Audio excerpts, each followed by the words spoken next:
Got it. Right, good evening, everybody. Welcome to another exciting episode of Love Not Fear. Sorry, With my usual co-host.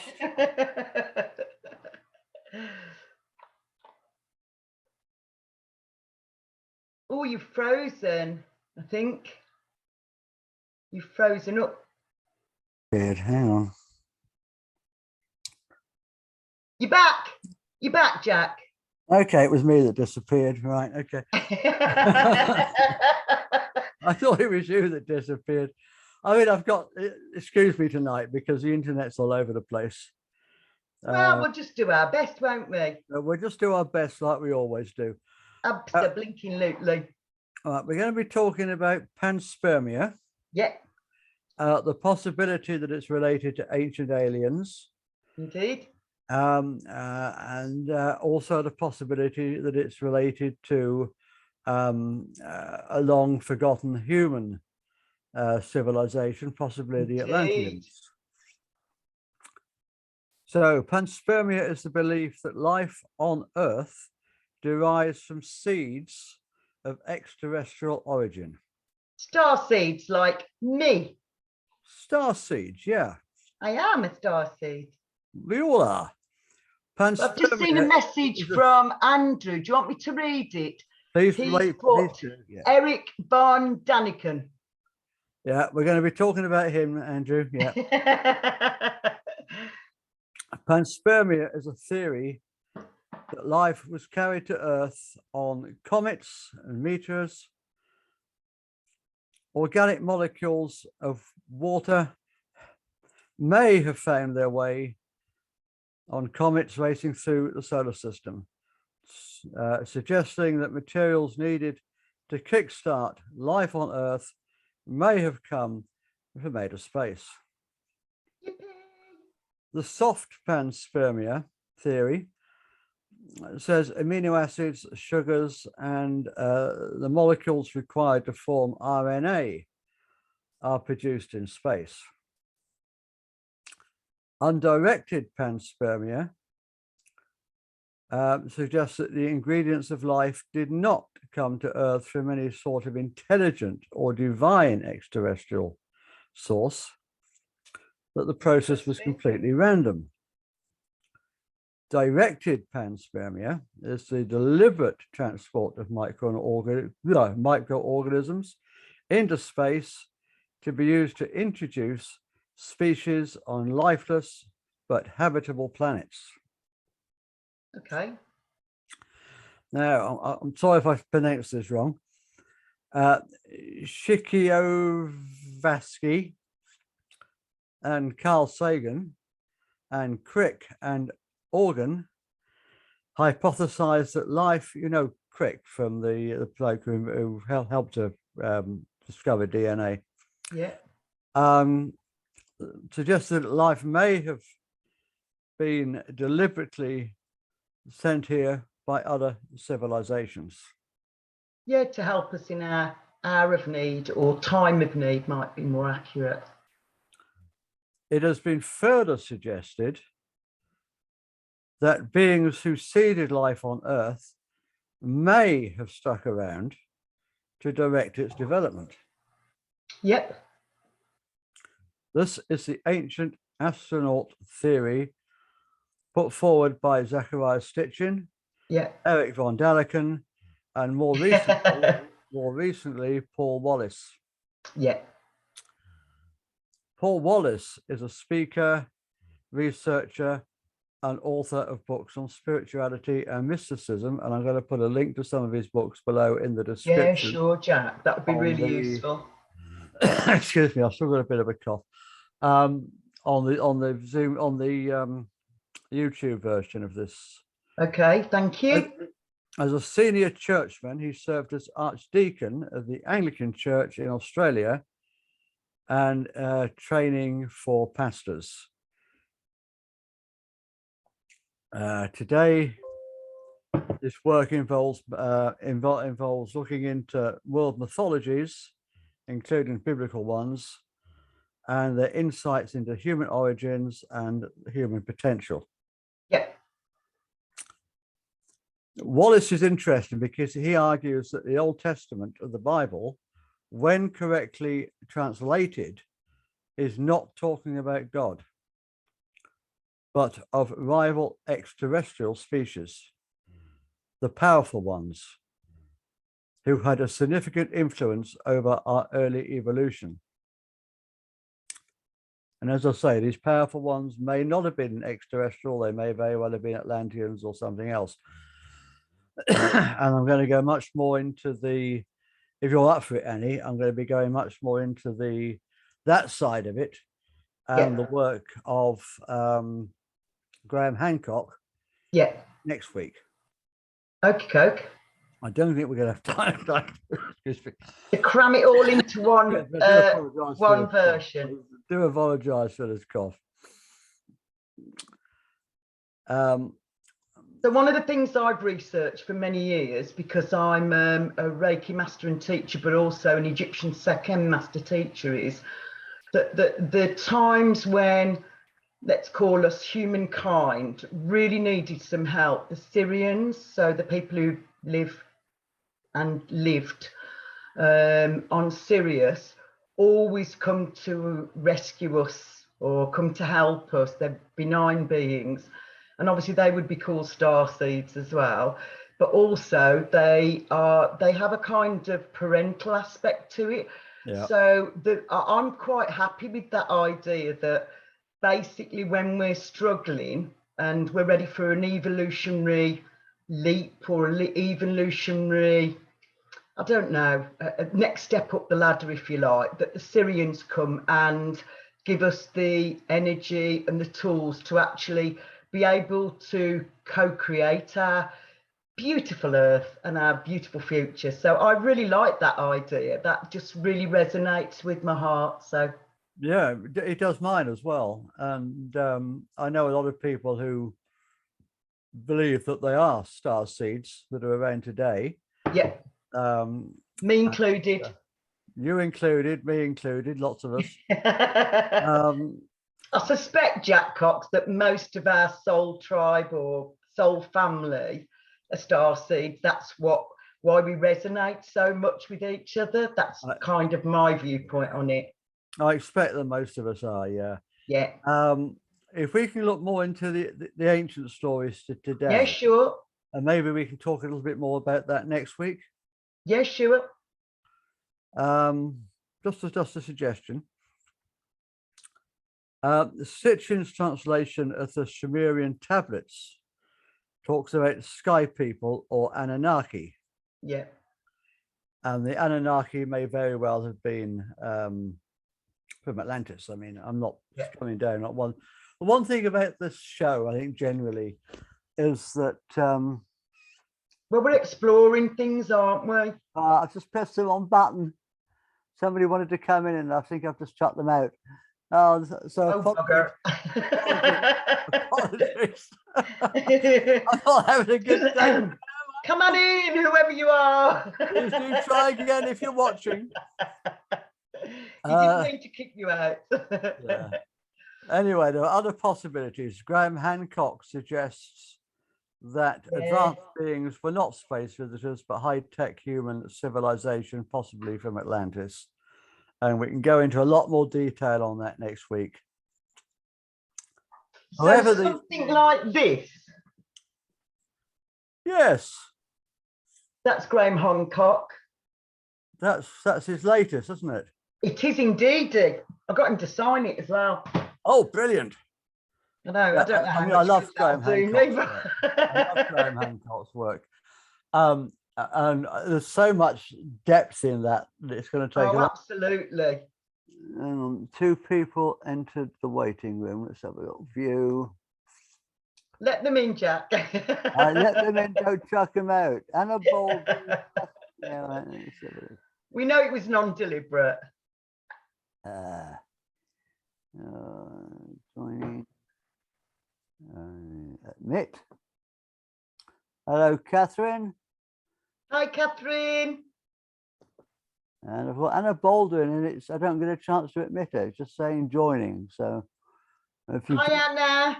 I hope she's going to join us. I'm not quite sure what's happening here. It's amateur night again tonight, folks. Anyway, whoever these beings were, it's clear that many of the Old Testament stories are based on earlier Sumerian ones from 6,000 years ago.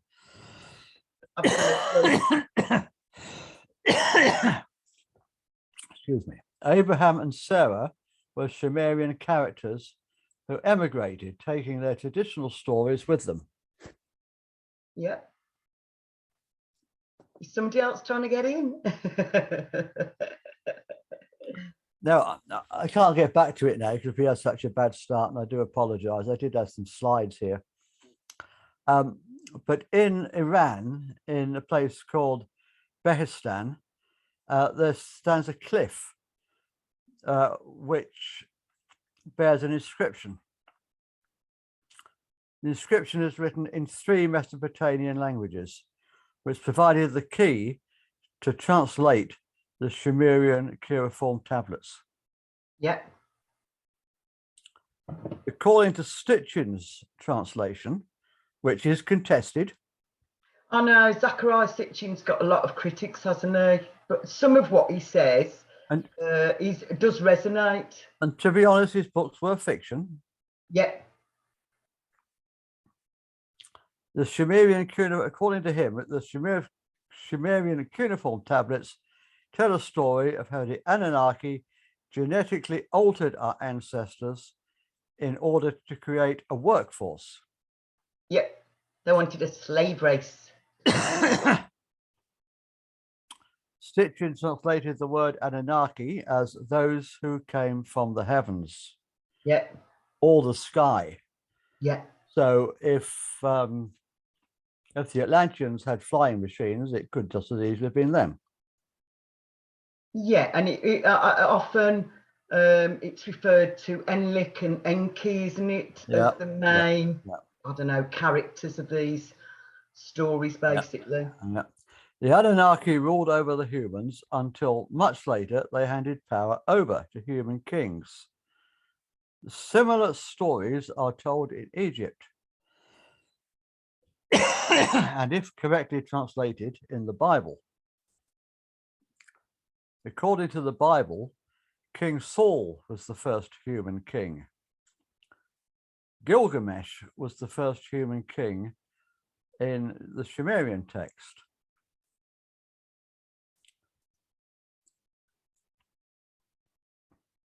The first king named in the Sumerian kings list. Yeah. The list talks of a dynasty which lasted for 24,510 years. Okay. 3 months and 3.5 days. Now, yeah, we like numerology, don't we? That's pretty precise, isn't it? It's very precise. Pretty precise.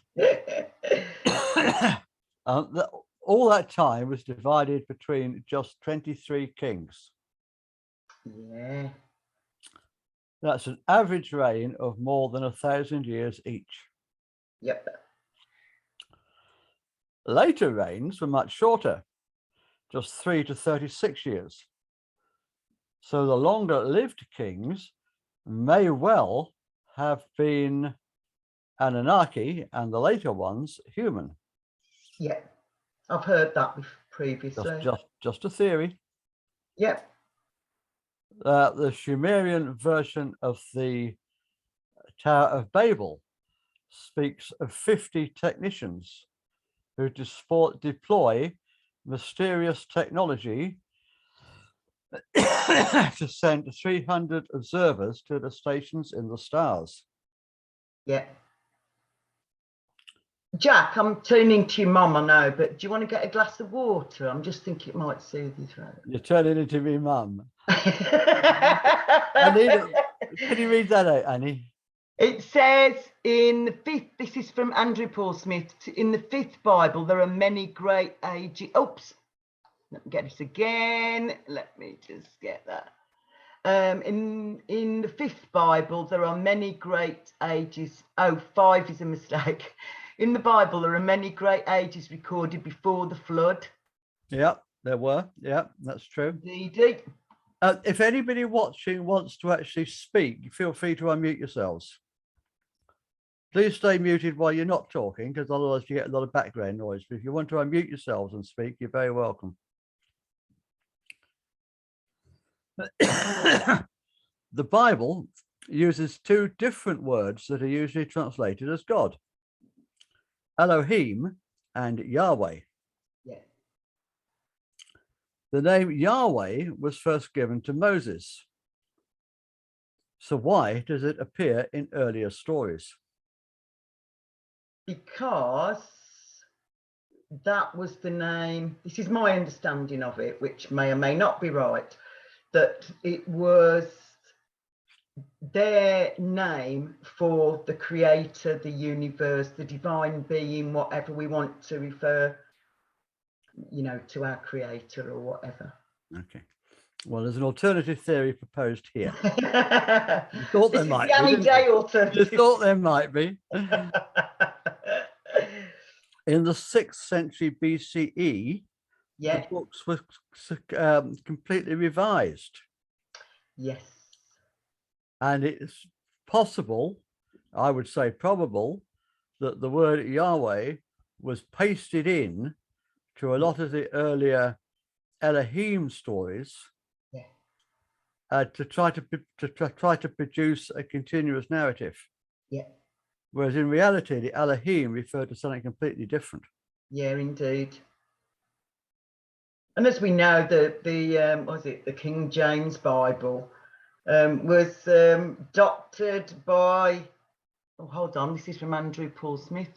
It's the Tetragrammaton YHWH or JHWH. Oops. Yeah, that's right, Andrew. Yeah, that's right. Unpronounceable name for God, all consonants, no vowels. That's right. Yeah. Usually anglicized as Yahweh. Yeah. Elohim, the other word that's often used, it's used in the earlier text. If you go back to the original text, yeah, they were translated. The word Elohim, Elohim, is plural, and it takes plural verb forms. The word Elohim actually means the powerful ones. Yeah. So it sounds more like a race rather than one being, doesn't it? It sounds like this was, you know, a race of people or the population of people, not necessarily one person, which is what it's been translated into, as you say. Yeah. Paul Wallis says that if you translate Elohim as God, you have a very confused picture of a God who is violent, genocidal, cannot be questioned, with no love for humankind. Yeah. And is like some kind of abusive alcoholic parent. Absolutely. I've never resonated with that at all, that idea of... It's a very, very dark image of God indeed, Paul Wallis. Absolutely. Completely different from the loving cosmic source that we all think of as God. Absolutely, indeed.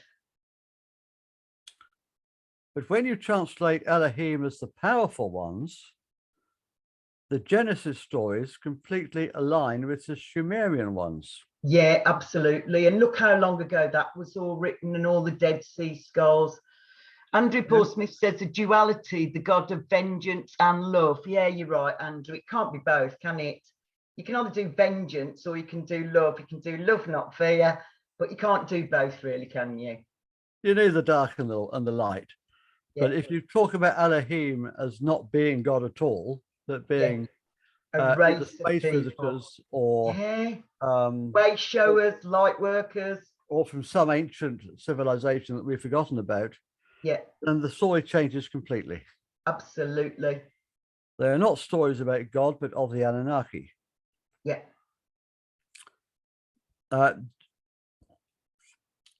Genesis tells how the Elohim, the powerful ones, arrived in a ruah. Traditionally, ruah is translated as the spirit of God. Yeah. It doesn't make a lot of sense. It says the Ruah was hovering like a hawk. Literally, the word means a wind or something that creates a strong wind. Ezekiel tells of a Ruah which picked him up and took him on a journey around ancient Iraq. Yeah. Not the spirit of God to me. Messages. Jump to see these other messages. Oh no, there wasn't. It was one I've already read. Okay. Ezekiel even tells of what kind of wheels it had and the materials it was made of. Yeah. And by the way, those wheels have actually been patented by NASA and they're used in the current Mars rover. That wouldn't surprise me at all. It's not the spirit of God, is it? No. Another word which often gets used in the original text of the Bible is kavod. Literally means a big heavy thing. Well, if he's being vengeful, he would be very bloody heavy, let's be honest. Kavods are described as big heavy things that fly. And would arrive in fire and smoke and much noise, and the earth would shake. It was in one of these that Yahweh arrived to speak to Moses. So the Yahweh, as in the multiple, gathering, shall we call them, light workers, starseeds, whatever, rather than just this being God, because that makes no sense. This being arrived, according to Moses, this being arrived and talked to him and gave him tablets. Yeah. So we've had two messages, Jack, from Andrew Paul Smith, Elijah's chariot of fire that took him alive into heaven. And there's one from Catherine I've just seen. Let me just go back to that one. I'm sure I saw one of Catherine. Could this be frequency waves? Catherine said. Could be anything, I don't know. I'm only saying I'm not saying what I believe, and I'm not saying what you should believe. Okay. Because I never Thank you, Catherine. I think it could be frequency. Now, Yahweh tells Moses that he can't see the kavod, the big heavy thing, move, or it would kill him. So he has to hide in a cleft in the rock as it takes off.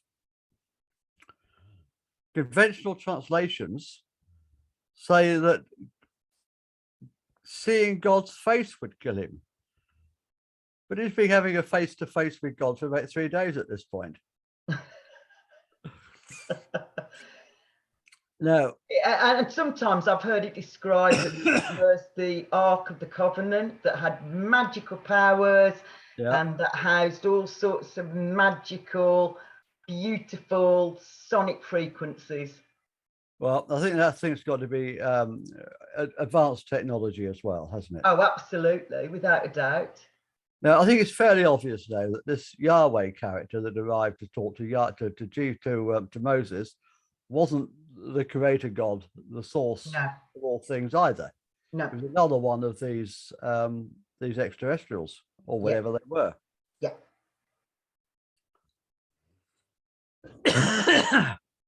From Andrew Paul Smith, the first mention of British Leyland in the Bible, and Moses came down from the mountain in his... Oh, it's gone. Let me look again. The first mention of British Leyland in the Bible. British Leyland? It says, and then he's British Leyland in the Bible, and Moses came down from the mountain in his triumph. Make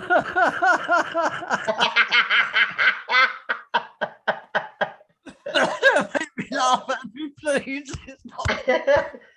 Water, Jack. Oh, don't be called the afflicted. I love it, Andrew. Yeah. Yeah. My guess is that Ruah and Kavods represent quite different levels of technology. Yeah. And are used by different extraterrestrial species. That's my personal thought. The Indian Vedas tell of Vimanas. and describe and illustrate them in detail as flying craft. The Babylonian narrative, Oanna and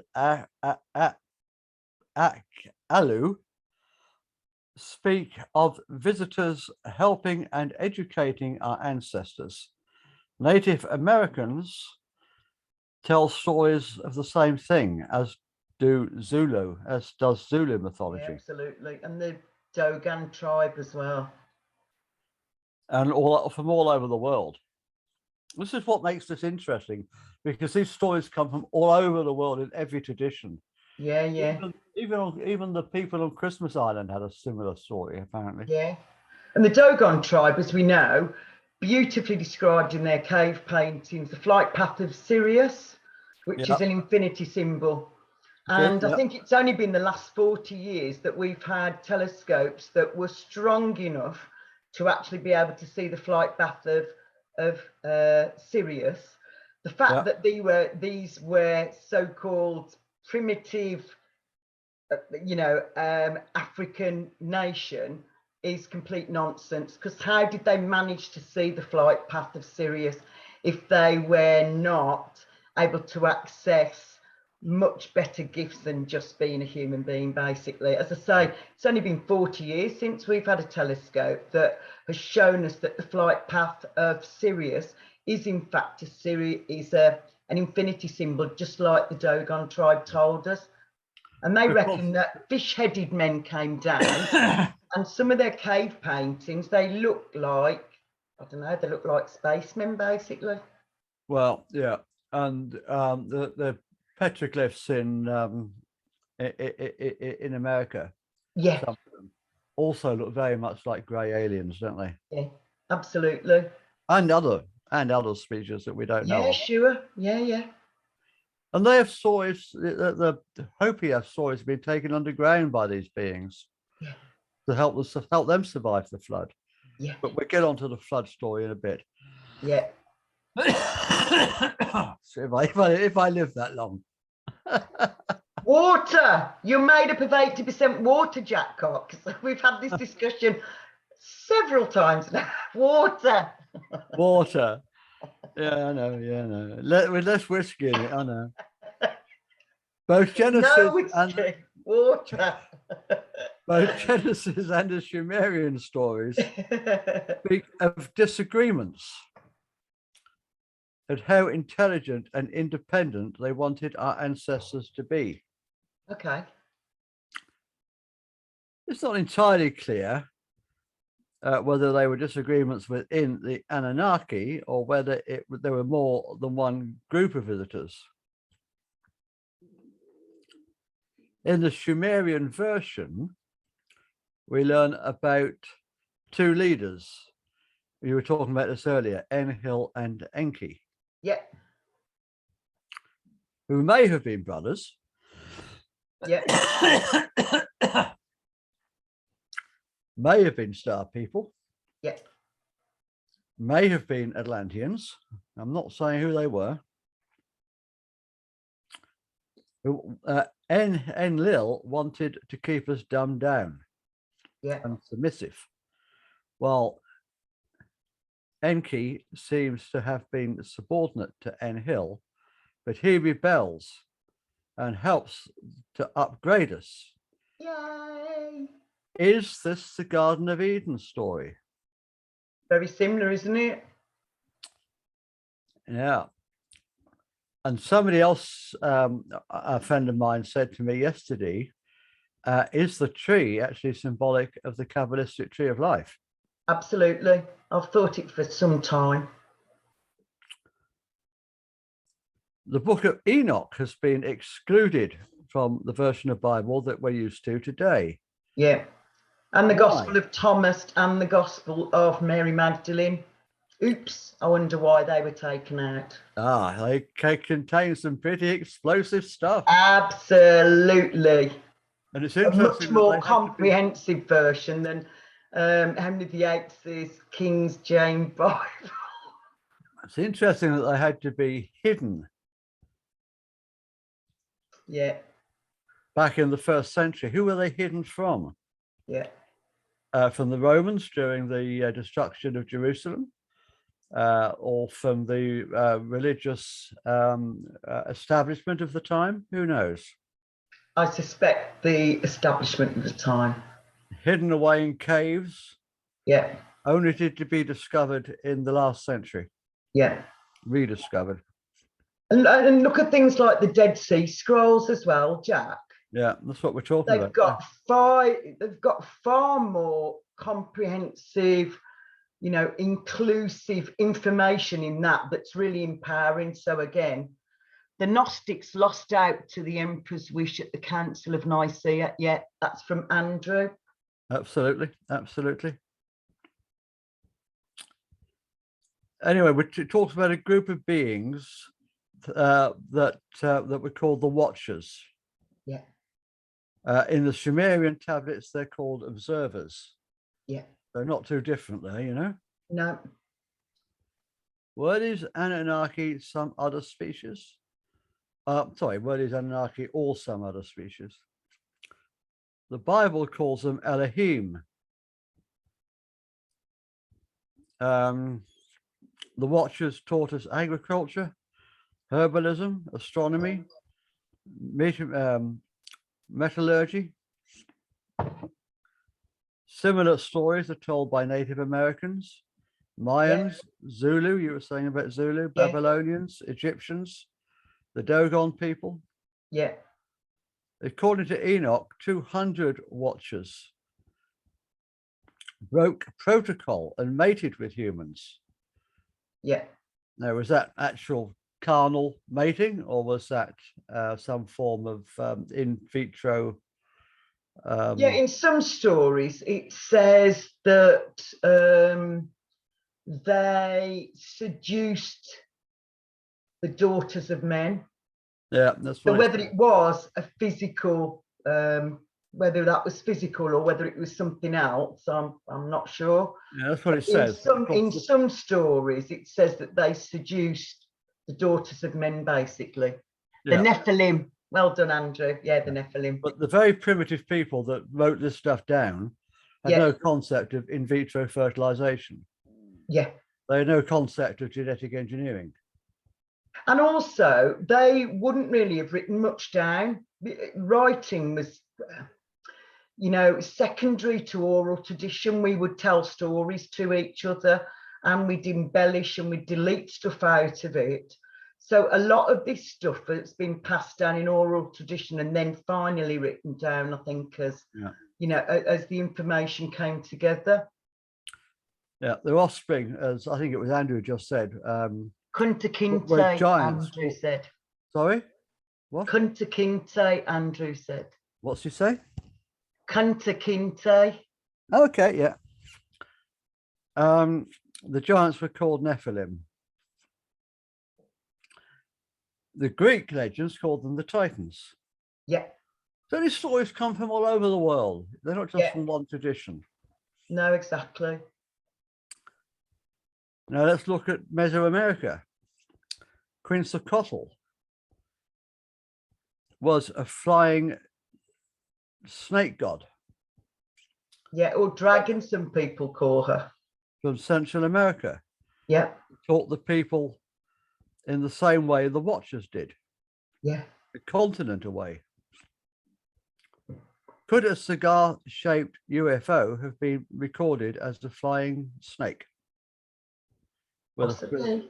With fiery breath, maybe. Yeah, possibly.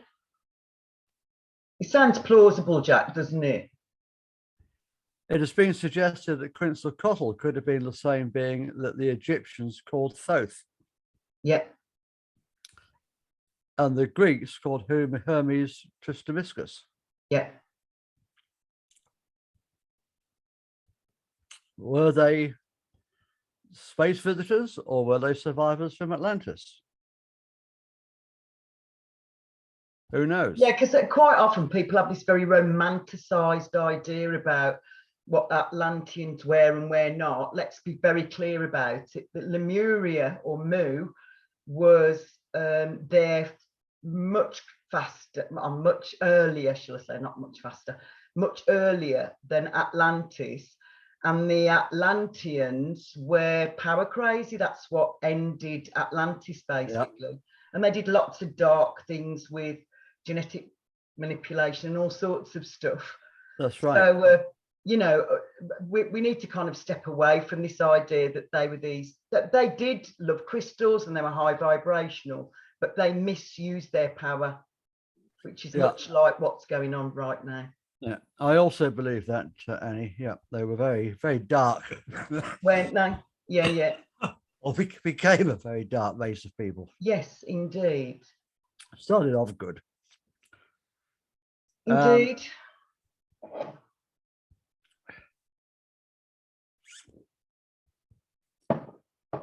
In the flood story, which is also told all over the world. Oh, absolutely. In every culture, there's a flood story. Enki advises Akrahasi, aka Zeus Sudra, aka Huta Epstema, aka Noah. Loads of different names. These stories My are all aliases. over the world, universal. I want an alias, Jack. Yeah. What's been said? The Gilgamesh epic, Andrew said. Gilgamesh, yeah, well, yeah. I think we said earlier that Gilgamesh was the first human king after the Anunnaki, or modern human king. Let's just say. I mean, yeah. We're not coming down one side or the other. At least I'm not personally. I mean, I don't know whether you are, Annie. Would you have any preferences to whether they were space visitors or I think they were definitely star seeds. I think quite definitely that resonates with me.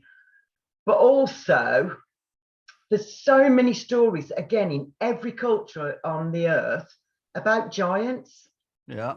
So when they're describing the Nephilim, they were gigantic beings. There's photos from the 1900s of these gigantic beings, and some of the structures that we have in buildings have really high doorways. Yeah. Why would you need that when most of us are not much bigger than 6'5"? Most of us humans are not much taller than 6'5". Some of us are a lot littler. Some of us are a lot littler. Some of us are more petite than that, shall we say? But you know, why would you have these great big tall doorways? And why would there be fables and stories about giants in every culture on our earth if they didn't exist? Because, you know, we didn't have the internet then, we didn't have telecommunications. So how would people have, you know, every single culture has these stories about huge giants, even in the Bible, Goliath. Yeah. And the skeletons have been found. Absolutely. You can't refute stuff like that, can you? And why have so many of the skeletons, the giant skeletons that are found in America, have disappeared when they were handed over to the Smithsonian Museum? Exactly. How could you lose that? Only if you wanted to hide the true history of our Earth. Why would anybody do that, Annie? Why would we don't want to be conspiracy theorists? Well, that's a rubbish title, isn't it? Because we know that that title, conspiracy theories, was generated by the FBI, so nobody would dare to speak out about JFK being assassinated. So I'm really not comfortable with that at all. No, I just think that, you know, we know from the last 2.5 years that conspiracy theories come true in 6 months and become conspiracy facts. So yeah, I'm very uncomfortable with conspiracy theories. It's just to silence us, isn't it? Which clearly it's not bloody working, is it? I mean, I'm gonna just have a little quote from my book. Go on then, go for it. We were born into a game we did not devise. Absolutely. The game of lies. 100%, darling. Well, the rules are stacked against us. Yeah. We have no way to win that game. Our only way out is to stop playing that game and devise a fairer one. Yeah. And this game began back in the time of Sumeria and Babylon. Yeah. When we were fed all the fake stories. Yeah. And given all the fake BS. Yeah. To disempower us and stop us knowing what magnificent, beautiful, multi-dimensional, multi-talented, multifaceted creatures we really are, and that we have extraordinary powers beyond our wildest imagination. This was to dumb us down and keep us small, and to let us believe that we are insignificant when the opposite is true. Our divine spark is extraordinarily sparkly, and you know, we are star-seeded, beautiful, made of stars, folks. Absolutely. No, we're not trying to knock anybody's religious beliefs here. No, not at all. But we're just trying to add an extra depth of understanding. Yeah, sure. And I think these stories are important stories. Yeah, indeed, darling. The stories about our beginnings. Yeah. And they tell us about who we are now. And I'm not painting the Anunnaki as the bad guys. I know some people do. I think they helped us an awful lot, whoever they were. And they certainly have, we're talking about genetically modifying our DNA, and they may well have done so. But to help us, I believe they did it to help us. Yeah. Okay, they may have used us as a slave species for a time as well. That also may be part of the truth. Yeah. We've got to try to find the answer. It's no good just saying, well, forget about all this stuff. I think we've got to dig into this stuff and try to work out what's actually there. Yeah, sure. And next week, I really want to dig into Graham Hancock's perspective on all of this. Yeah. And the excellent work he's done, the archaeological work he's done. He's not an archaeologist, but he works with archaeologists and people. And his works are always so well referenced as well, that whether you disagree with him or whether you agree with him, he has done the research. He has done the research, and obviously put into format of a book and online content is really useful just for us to be critical thinkers, intelligent beings, do our own research, because that's always what I would tell people to do. However perfect you think this theory is, go and do the research, be a critical thinker, be the intelligent, amazing person that you are, and check it out for yourself. Yeah, absolutely. Yeah. Do your own thinking. Indeed. That's what we've got our brain for. If we don't use it, we lose it. There's a quote which I'll probably get wrong, which is usually misattributed to the Buddha, and I don't think it was him. That don't believe everything you're told, even if I told you. Yeah, absolutely. Unless it resonates with your own thinking. Yeah. If it doesn't resonate with your heart and soul, then go, okay, well, you know, I've explored that. It doesn't resonate with me. And so, you know, I'll carry on doing some research. I'll look into things more until I find something that does resonate with my heart and my soul. The only thing that I'm adamant about is not being adamant about anything. Cool. There's a lovely line from a Leonard Cohen song which affected me very deeply many decades ago. He was drowning in some deep mystery, like a man who was sure what is true. Yeah, I remember it well. Yeah. Just keep an open mind. I just try to keep an open mind on everything. Absolutely. And when people come along and say, this is the truth and you're wrong. Andrew said, the only thing I'm certain of is my own uncertainty. Yeah, absolutely, Andrew. Yeah. Spot on, Andrew. I mean, the Gnostics used to talk about the archons. Yeah. No, were the archons another extraterrestrial species? Or were they... Could be, darling. Or were they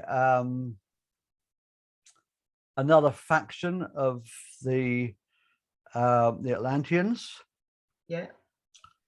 We don't know these things. All we can do is dig deep and ask the questions. Yeah. If anybody else on here has got any ideas, I mean, please do put them forward. We're just asking questions tonight. We're not making definitive statements about anything. We're not being prescriptive. No, we're not. No, or definitive. We're just saying these are some of the things that we believe may or may not have contributed to us being these beautiful light beings that we are. I mean, we talk about this Star Council, and we think they're still watching over us, and they're still helping us. And I believe that. I certainly believe that. Yeah, me too. I mean, the Archons and the Anunnaki could have been two different races, two different species represented on the Star Council. Yeah. The lizard people that David Icke talks about are obviously meant to be Archons. Yeah. Whether they're actual physical beings or whether they just represent the dark side of human nature. Yes. Is, again, it's just something else to talk about. Yeah, absolutely, darling. I do love the idea, and I've done so much research, thousands of hours on this. So this is my own personal viewpoint, that the Syrians, star beings, star seeds, whatever we want to call it, always show up when we're ready for that next evolutionary leap, basically. And they are, Sirius is in a parental aspect to our Earth, basically. So that comforts me and reassures me that they're looking after us, even if we don't see them, even if we don't hear from them. Just knowing that they've got us, they're kind of cradling us in this, because the infinity symbol is all about unconditional love, isn't it? That's what it's all about. Absolutely. So it gives me great comfort to believe that the star beings from Sirius are in this parental aspect of going, come on, you can do it, and are really looking after us and cradling us in this love. So if you want to make of it what you will. If you want to sum up where we're going, the new age, in 2 words: unconditional love. Yes, indeed. That's what it's all about. It is indeed. Most of us have only ever experienced conditional love. So our job is to love, accept and forgive ourselves unconditionally, because we can't do that for anybody else till we do it for our own beautiful soul. We have to forgive ourselves and forgive our ancestors and our parents. Yeah. All that went before us. Because we know that they would have always, like us, we always do the best we can with who we are and what we know at the time. And they did the very best that they could with who they were and what they knew at the time as well. So yeah, absolutely. Yeah, it just makes sense to me that we've all been doing the best we can. Maya Angelou says, always do your best, and when you know better, do better. Do better, yeah. And that's what we're doing, isn't it? I mean, nearly all of us are suffering from... Andrew said, we are stardust, we are golden, and we've got to get ourselves back to the garden. Joni Mitchell. Perfect. I love Joni Mitchell. Joni Mitchell. I had a thing about Joni Mitchell. Oh, did you know? I'm not surprised. She was very hot, wasn't she? And sexy and beautiful. And gorgeous. Excuse my cough tonight, everybody. Please excuse my cough tonight. I really hope well, Jack. I really hoped it wasn't going to do this week. After last week, I really hoped it wasn't going to do this week. But anyway, it wasn't as bad as last week, was it? Oh gosh, nowhere near. No, not at all. You're making a great recovery with your beautiful immune system. I'll be fine for next week, folks. Perfect. Hold that thought. We actually had to cancel one show, didn't we? Because I wasn't well. We did. I was sat here and it was going, Zoom was going swirly, swirly, swirly. The host will let you in a moment. And then I actually thought, this is really weird that Jack still hasn't come online, and we're now on 25 to or 22, and then saw that I've missed 3 Facebook Messenger texts that said, I'm just feeling too poorly to do it this week. And I was thinking, oh, bugger, that's why it was going swirly. I'll let you in a minute, because you weren't going to let me in a minute. Hi, Karen. Hi, Karen. So thanks everybody for coming along. We can also just close by mentioning the fact that the Gnostics who had these ideas and were putting them forward for millennia were all murdered in the end. Yep. As were the Cathars. Yep. Yep. There's an agenda. There's always been an agenda to put forward just one version. Yeah. Reality. And only my viewpoint matters, and yours doesn't matter, is what's happened in the past. And it's still happening today with all the censorship. Absolutely. If you don't... I've been in Facebook jail so many times that I rarely go on now. You and me. Oh, hold on. And the great fire at the Great Library at Alexandria, this came from Andrew. Yeah, that's true. That's burn the books. Don't let them find out how amazing and magnificent they are. If only we still had those books. I know. Those scrolls, eh? If only we still had those. What did they not want us to know? I think it was our magnificence and how multidimensional, multifaceted and multi-talented we are. We are. As today. We are infinite beings. Absolutely. Capable of infinite results. Indeed. And we've been dumbed down to believe we're just these little monkeys running around. I know. So untrue. I'm not we saying... we are always, there is never going to be a time when I don't exist. There will never be a time when I won't be giving love and light. I might not have a physical body, but I will always be doing that. Karen Waldron, I think we are unlocking the knowledge within us. We are keys to unlock each other. I love it. Yeah, I love that one. Love it. Beautiful. That is perfect. Who said that? Catherine. That's brilliant, Catherine. Yeah, absolutely brilliant. It is that, isn't it? That we're empowering and inspiring each other. We are all little bits of the same jigsaw puzzle, really. And we need all of us. I mean, when I say what I just said about monkeys, I'm not suggesting that we didn't evolve from earlier species. I'm not saying that. Oh no, I don't believe the theory. But I think we have some help. I think that's a load of bollocks, quite frankly. I'm just going to say it. I think it's a load of bollocks. I do not believe that I was a primate and then became a human. That offends my heart and soul. I really don't believe that. And it is only a theory. The theory of evolution is only a theory, isn't it? Well, it's a theory that I go along with, Annie. Oh, okay. But I think we had a lot of help along the way. And we know that, we believe that, we don't know anything. We believe what we've just been saying, that our DNA was changed, we were upgraded. And yeah, I mean, I believe that, I believe there's two things going on. There's the evolution of the animal, and there's the evolution of the soul. And they're not necessarily linked. And as our souls evolve, we incarnate into more advanced beings. Right.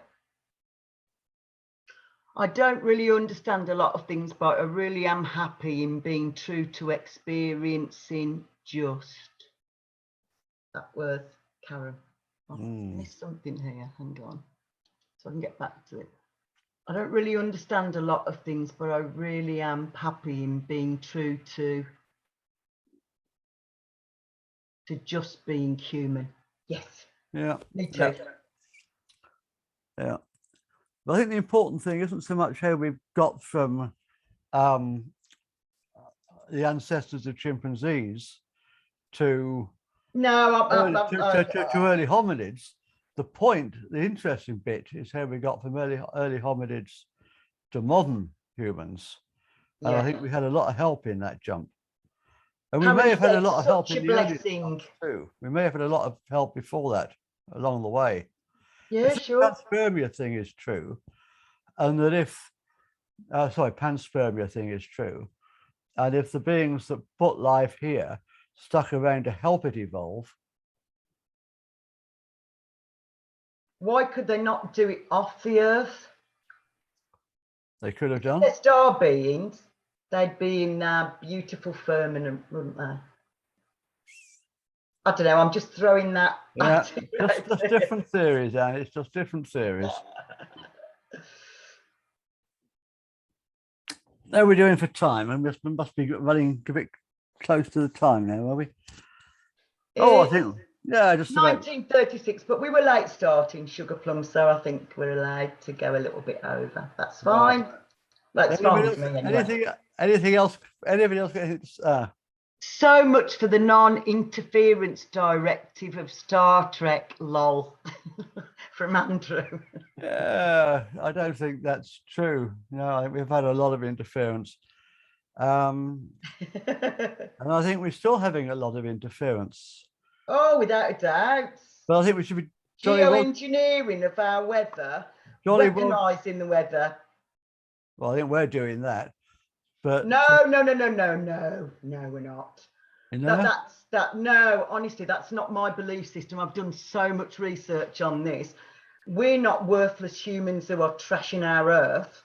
This has been engineered since the Rockefellers changed all our health, basically, and they've been weaponizing our weather since the 1977 Tokyo Olympics. Mm-hmm. So I think we are. So yeah, I really do believe that we're not worthless humans. We're much better than that. And yeah, we do need to clean our act up, and we do need to look after our Earth. But actually, we're not destroying it. We're not destroying it. The Dark Cabal are doing a bloody good job of trying to. But we know love always overcomes hate. Light always overcomes darkness. And the truth always comes out in the end. Well, there you go. The Dark Cabal. I mean, are they the Archons, or are they being controlled by the Archons?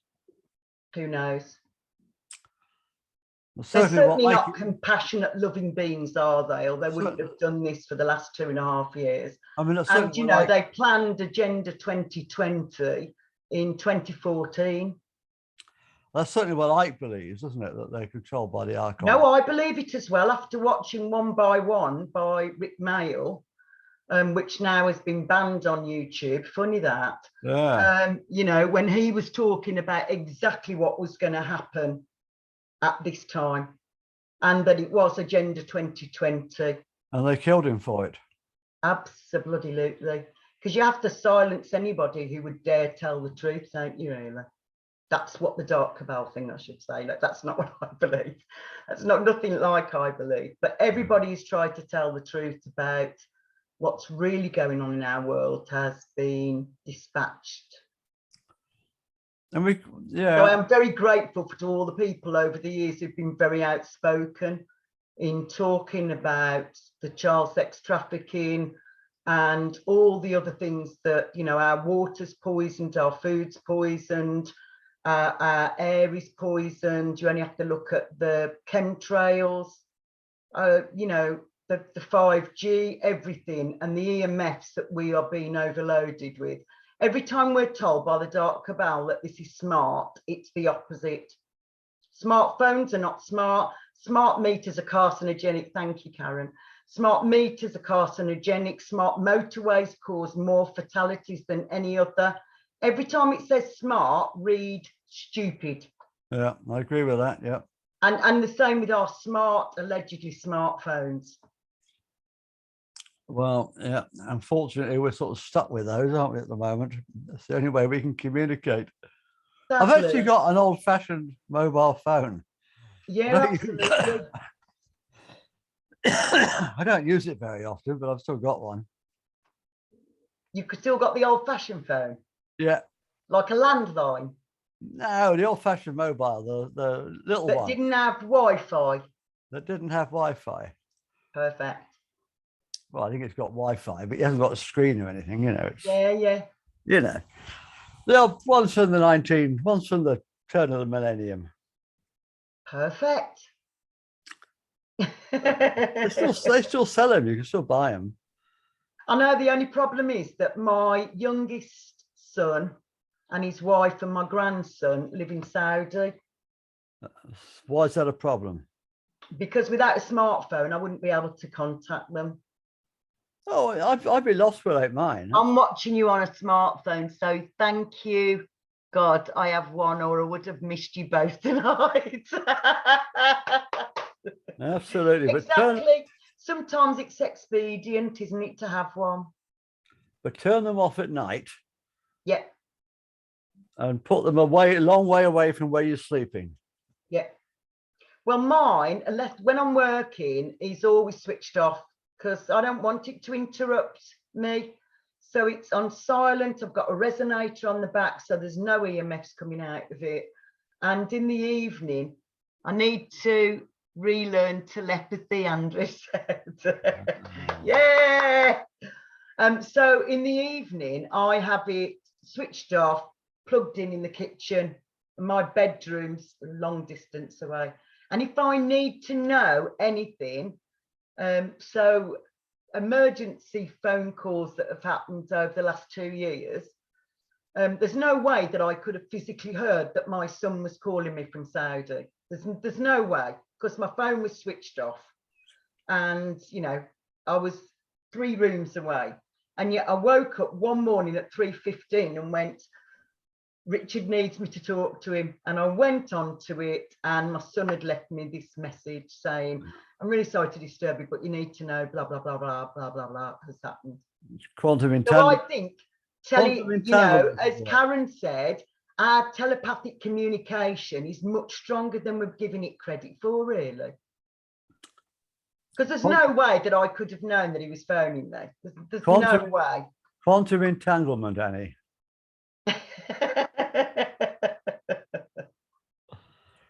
I'm good with the quantum bit. I don't know if I like the entanglement bit. Oh, well, that's another story, Annie, yeah.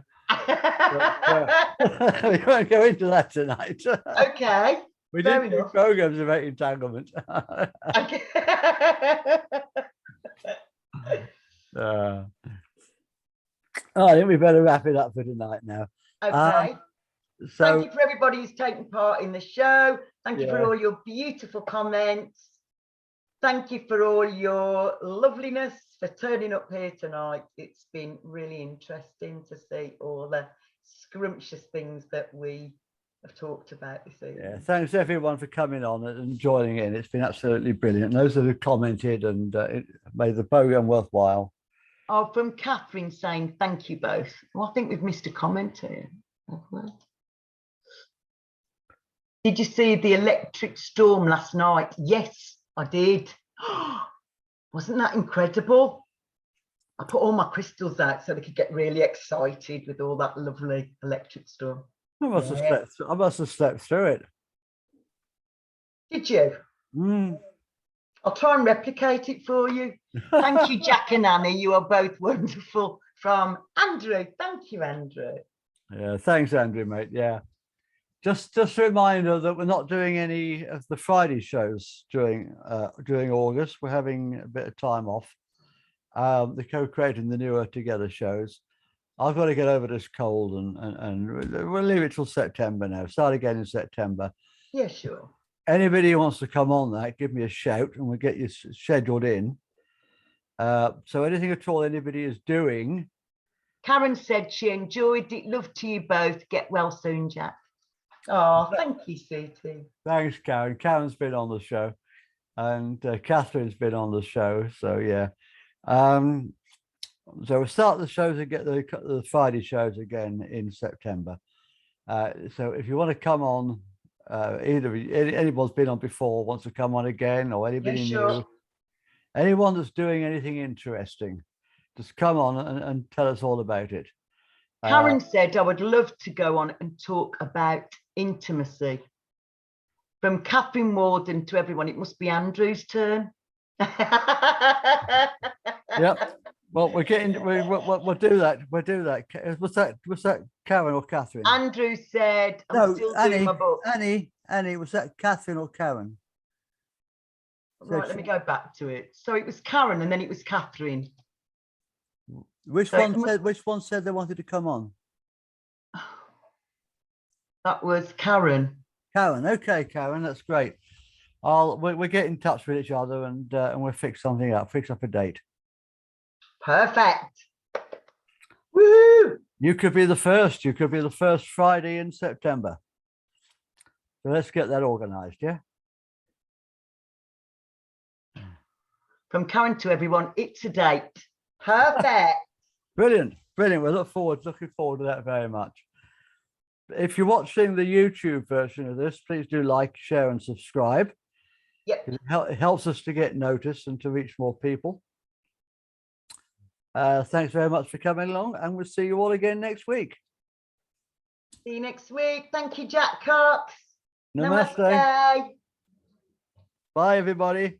Bye. Oh,